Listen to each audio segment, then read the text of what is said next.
રાજકોટના જામનગર રોડ પર આવેલ સાંઢિયા પુલના નવનિર્માણ આડે અનેક અંતરાયો આવ્યા હતા. જો કે આ તમામ અવરોધોને પાર કરીને મનપા દ્વારા કામગીરી આગળ ધપાવવામાં આવી રહી છે, જેમાં નવનિર્માણ પૂર્વ ડાયવર્ઝનના રોડ કામ ઝડપથી કરવામાં આવી રહ્યું છે. એપ્રિલના પ્રથમ સપ્તાહમાં જૂનો પુલ તોડવા માટેની કામગીરી હાથ ધરવામાં આવશે. આ પૂર્વે પોલીસ દ્વારા જાહેરનામું બહાર પાડવામાં આવશે અને તે બાદ વાહન વ્યવહાર માટે પુલ બંધ થશે. આગામી 2 વર્ષમાં લોકોને નવા 4 લેન બ્રિજની ભેટ મળશે. મ્યુનિસિપલ કમિશનર આનંદ પટેલના જણાવ્યા મુજબ અગાઉ આ પુલને વાહન વ્યવહાર માટે અસલામત જાહેર કરાયો હતો.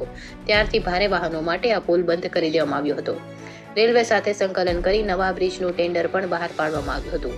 સાંઢિયા પુલને તોડી નવો બનાવવા માટેના કામનું ચૂંટણી જાહેર થતા પૂર્વે મુખ્યમંત્રીના હસ્તે ભૂમિપૂજન કરવામાં આવ્યું હતું. 62 કરોડનો ખર્ચ મંજૂર કરાયો હતો. આ માટેની ટેન્ડર પ્રક્રિયા પણ પૂર્ણ કરી લેવામાં આવી હતી, જેને લઈ વૈકલ્પિક રસ્તો તૈયાર કરવાની કામગીરી હાલ ચાલી રહી છે. વધુમાં તેમણે જણાવ્યું હતું કે હોળીના તહેવારને કારણે કારીગરો નહીં હોવાથી થોડા દિવસથી કામગીરી બંધ હતી, પરંતુ તહેવારો પૂર્ણ થતાં હવે વૈકલ્પિક રસ્તાની કામગીરી યુદ્ધના ધોરણે કરવામાં આવી રહી છે. એકાદ સપ્તાહમાં કામગીરી પૂર્ણ થતાં વાહન વ્યવહાર માટે પુલ બંધ કરવામાં આવશે. ત્યારબાદ સૌ પ્રથમ પુલ તોડવાની કામગીરી હાથ ધરવામાં આવશે. આ કોન્ટ્રાક્ટ ફાઇનલ થયો તે પૂર્વે લાંબા સમયથી બ્રિજના વૈકલ્પિક રસ્તા ડાયવર્ઝન કપાત સહિતની કાર્યવાહી મનપા કરતી હતી. અનેક અડચણો આવી હતી જે હવે દૂર થઈ છે.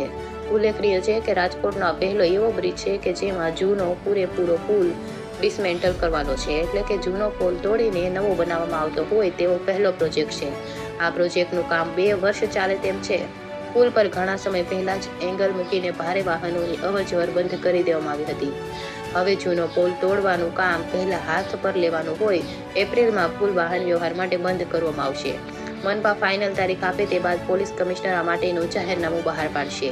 એપ્રિલના પ્રથમ સપ્તાહમાં બ્રિજ બંધ થાય તે પૂર્વે પાક્કો ડામર રોડ ડાયવર્ઝનમાં બની જવાથી લોકોને મુશ્કેલી પડશે નહીં. રિપોર્ટર ભરત ભરડવા સાથે રોહિત ભોજાણી, રાજકોટ.